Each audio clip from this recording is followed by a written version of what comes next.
Okamadikiza umntwana uhlamba izandla zakhe. Ndithe xa bendimchazela ndiseKapa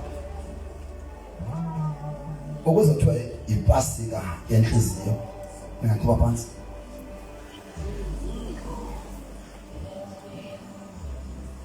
AbakuRonda bafike nge-17 eKapa. In fact, uThixo uthethe izihlandlo ezintathu. Bethi Madikiza baleka uye eKapa. Ixesha liphelile. Kufuneka umiselwe ukhethukile. Kuthetha abamama andikho mna. Izihlandlo ezimbini. Esesithathu ihlandlo sisengqeleni emjizweni kuRonda. Kwi-celebration yokuvala unyaka webandla. Omnye wabathandazi uza ezinyaweni zam kanje.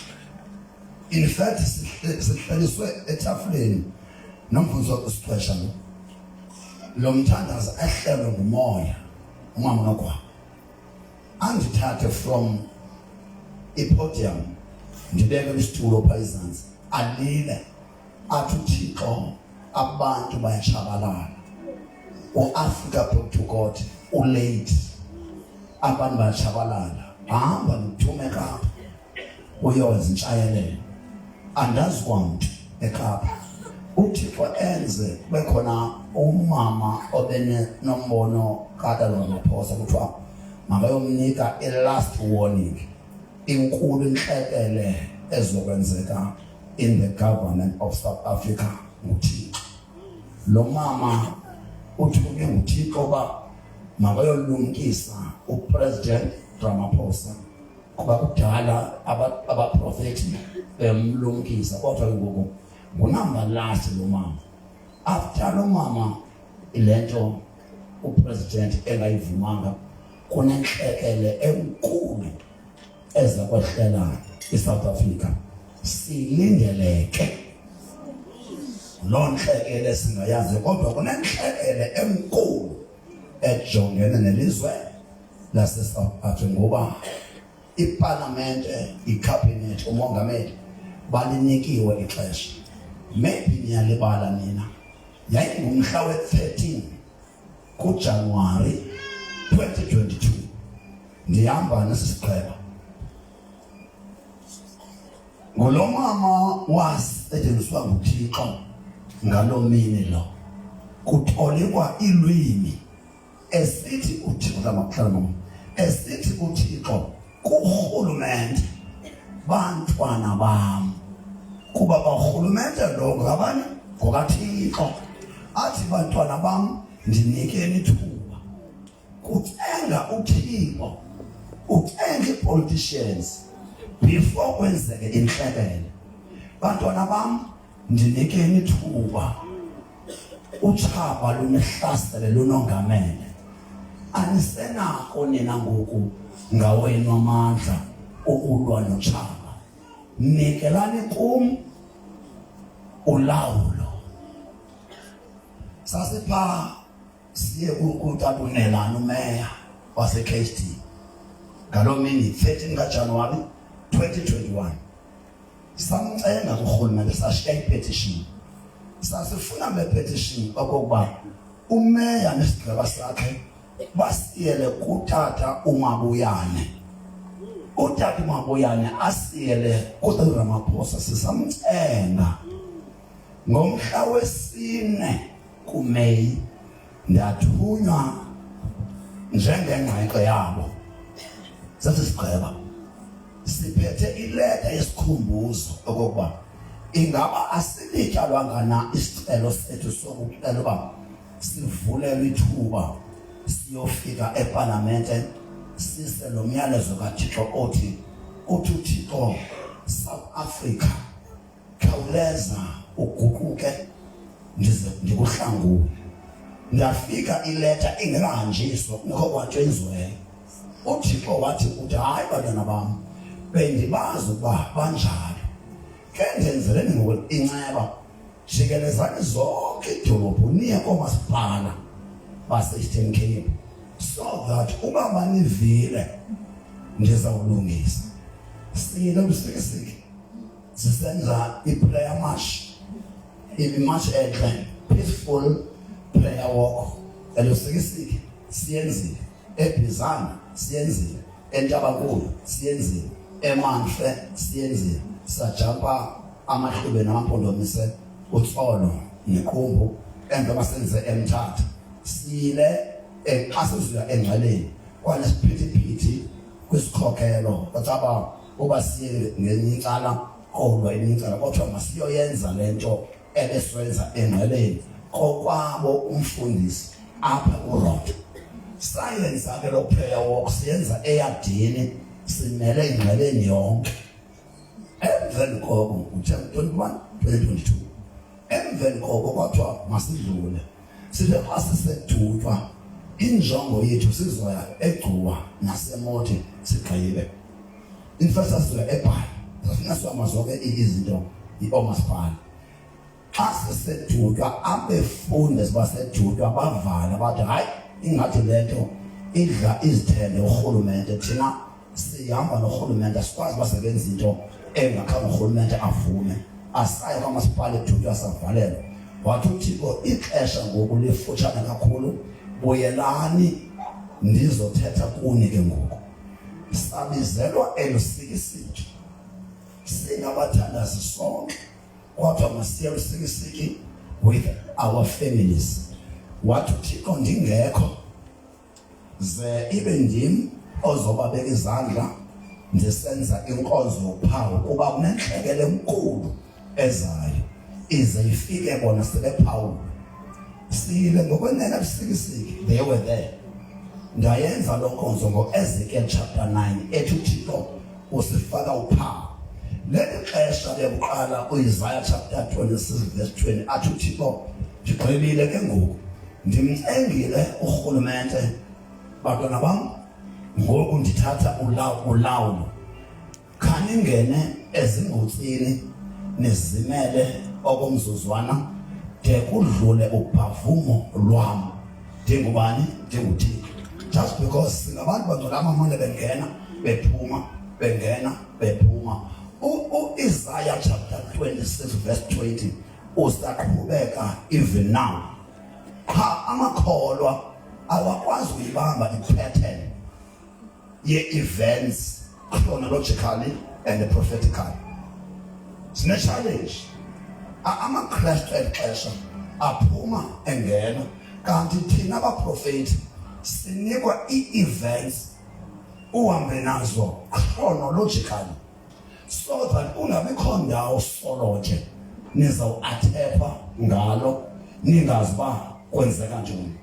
Then mina ke owanikwa uba mandimxalele andikajiki ibandla ngoku liku-Isaiah chapter 26 verse 20 lixesha labathandazi.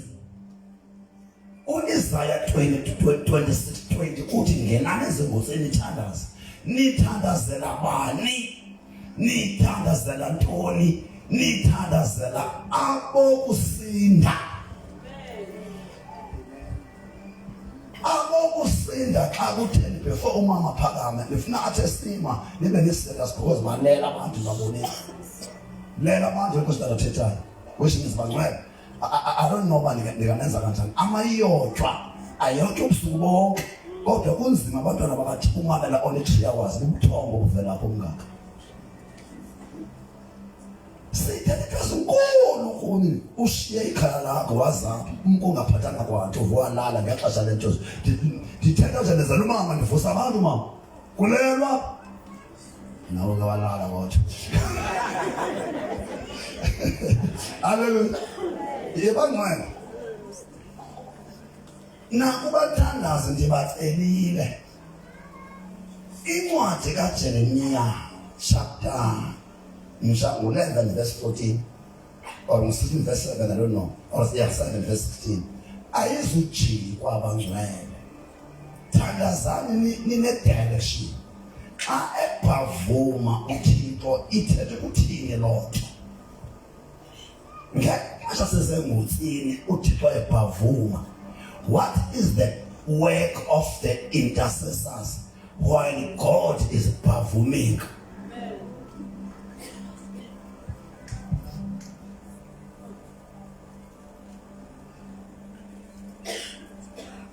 Ngaba ndinika i-direction nami.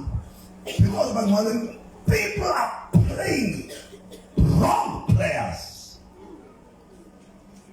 Noma uzithathe sima nibambe. Umprofeti akanguthixo. Sevana. Umprofeti akakwazi ukujika into eyenziwa nguThixo asele esenza. uThixo usebenza kanje. Ngenxa yenceba yakhe abantu akafuni bafe bengasindiswanga. Akafuni bafe bengamazi uThixo. Ukhupha umprofeti wokulumkisa. A prophet is for warning purposes only. Right. Then a prophet warns people.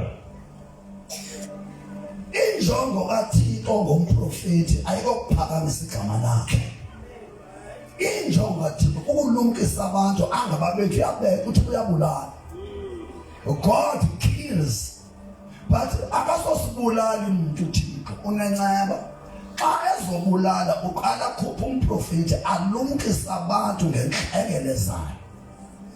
Uba baguqukile abantu, the book of 2 Chronicles chapter 7 verse 14 bathoba ke abantu abizwa ngegama lami baguquka ilizwe labo loxolela nesiphoso zalo. Uba baguqukile ke uThixo uyazirhoxisa izibetho. Kodwa babe nenkani abantu abamphulaphula umprofeti ndilihlubi elizikhulele emampondweni ngapha kuthi emampondweni akuza ihail don't stop kubetho zamthethe kuthiwa empo yabangcwele inzini into kaThixo yazi basisikho ebesesimnyama kanje siyemka as long as bethwe itoti namaxilongo sisabonakala siyevana ngomsebenzi womprofeti ke lo ukubethela uxilongo evusa abantu bavukana emaqandeni ningahlalwa istorm ngikho abangcwele amenani asukuba ngapha kuthi kwabokho komsithela ke phela nami xa seliphezulu komsithela izulu yekani noyisi ufuna kungena sendlini ngoku kanana sendlini sana komsithela ngamanye amazwi akusekho kutshintsha zulu siyeke ixesha lethu lokubethi itoti siprevent intshabalalo athi uThixo eze ngentshabalalo itoti zibethwe uncame.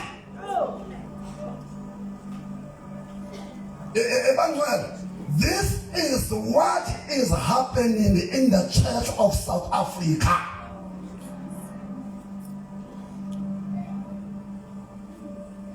Ngeke xesha besisaprofetiswa ibili xesha lenguquko ukuze uThixo angezi ngenxekele angezi ngezibetho wathetha ngathi uThixo aseviwa phake emampondweni xa selibetha elazulu bekuthi emveni kwalo kuyojonga amaxhoba kuthiwe zi-casualties of the storm. Nikhona labanyandiva mamela bekuba khona abantu abasindayo kodwa abanye bangasindi. Nikhona this is what is happening now in South Africa. Nibone maKristu bashaka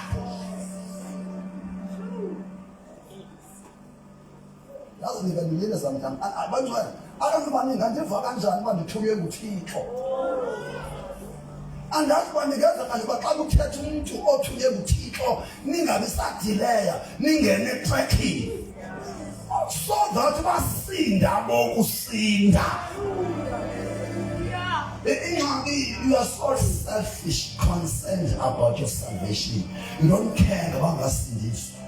As long as you get in, that's not salvation. That That is not the purpose of salvation. Usindiselwa ukuze kusinda abaninzi ngawo. Ufuna ke ngomama bazophakama nje basiphi ke ngoku. Emveni koba isikhotho sibethile kujongwa i-casualties. eSouth Africa ngoku siphezu kwesikhotho. Mangani bathandaza ukuthandaza basiyeke isikhotho it's a wrong prayer X.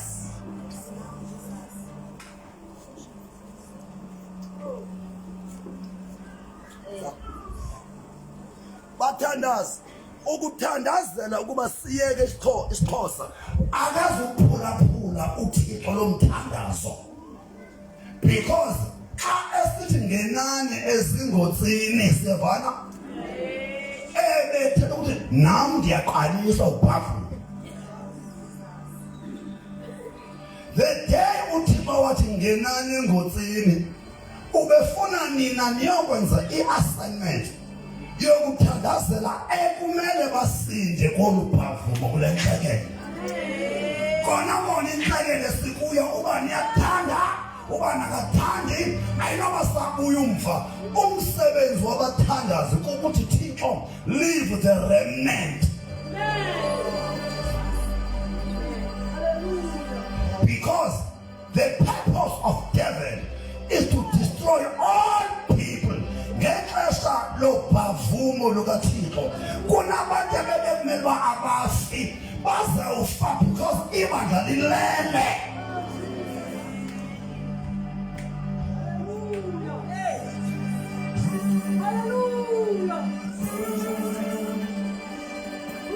Vosalama, hallelujah. Enough. It's enough. It is enough of that. Pamdola, Jovan Merema, Thailand, Paramis, Bangwell, I am new land. O 2 years Ninjena, Okungabinako, Ugulinda, Kunyenam, Netasalinga, Ushoku John, Peter, no James. Bangwell, and he got it, Geminensi and Kizio, Nila, Manuel. Why can't you wake up yourself? Please, Bangwell, and said. This message, I'm telling you, is very critical. No one should miss the message as on the narrated. And another dictator, I go out of order, not a name. But man, Neighbon, I bloodshed. As a South Africa, Neighbon, I flat. Neighbon, I want to into Wesito. Uno. Asithetha ngobhavumo. Ubhavumo lukaThixo zindlela zonke angazisebenzisayo ukubonakalisa uba sikwintlekele. Sivana ngexesha lobhavumo lukaThixo umsebenzi webandla ukuba angade akhukhulise uSathane, because what devil does, abantu abezawusinda ubenza babe casualties nabo. Then your duty as the church, sanomthandaza uba uThixo eme, is a wrong prayer bazalwane. Ayizukenzeka loo nto. You must read the Bible with understanding. Ayiqali ngathi maXhosa bethu. The Jews, they are two Jews. Jonga, the Northern Kingdom, the Southern. Abanothi uThixo wenza kubo a save thina. How better we are than the Jews. I'm warning up the pot for you. Bazalwane, le pasika bengisesibhedlela.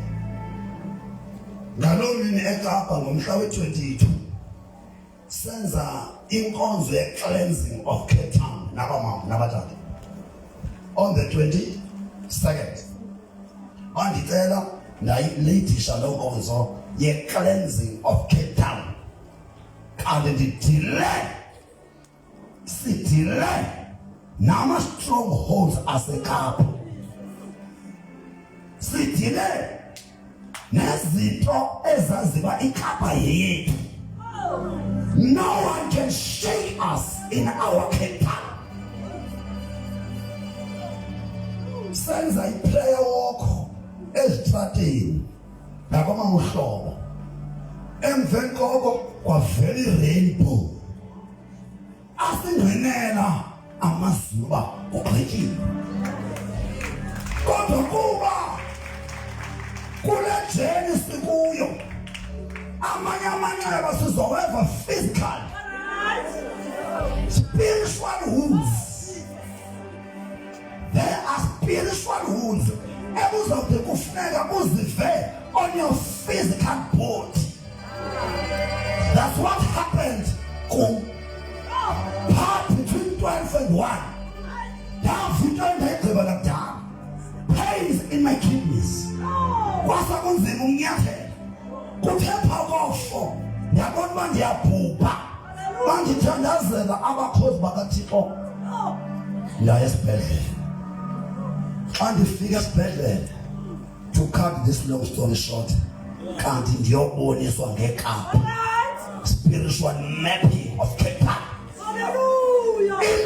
Sometimes people can use the pain and the wound in order for him to reveal himself unto you. Mama ndinipesha abangcwele seliningi imidlalo. Jonga akudlalwa apha. Sidila apha nemimoya apha ngenhla.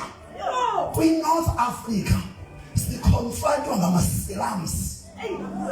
Kwi North Africa yonke inisetoni sama-slums. Siyabona? I-West ye-Africa lamazwe ase-West abethwa sesisetoni se-homosexuality. Esiphuma e-America apha kula mazwe. La ase-East abethwa ngumoya wase-China. Ama-China as much as e-good awakhonza uThixo, awamfuni uThixo, anothixo wawo namandiya. Then kwi-Southern Hemisphere sibethwa nguThixo, sorry, sibethwa ngespirit ekuthiwa yintoni? Idolatry. Ingakumbi unqulo zinyanya. So wena uthatha le vision ngesiqhelo kuma yicawe. Tata webantu babethiwe abantu zifile imoto zabantu iqhawukile imitshato yabantu. Hayi ngokuthanda kwabo kulo mbono. Lo mbono unzulu than you may think. Niyawazi apha kulo mbono sidila nomoya abangayifuni tu into of Christianity. Uzabona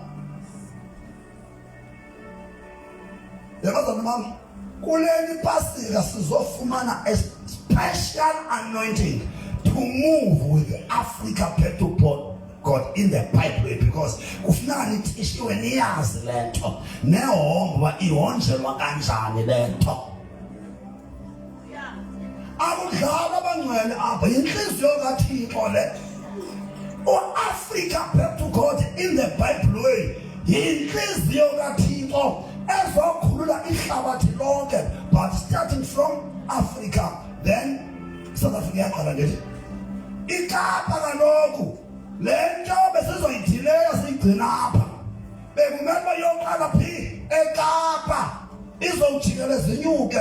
Yiyo lento sayiboniwe lento nguSathane ba nansi ivangeli zolibaza ubukumkani bami, then uzoba nothandaza like other churches.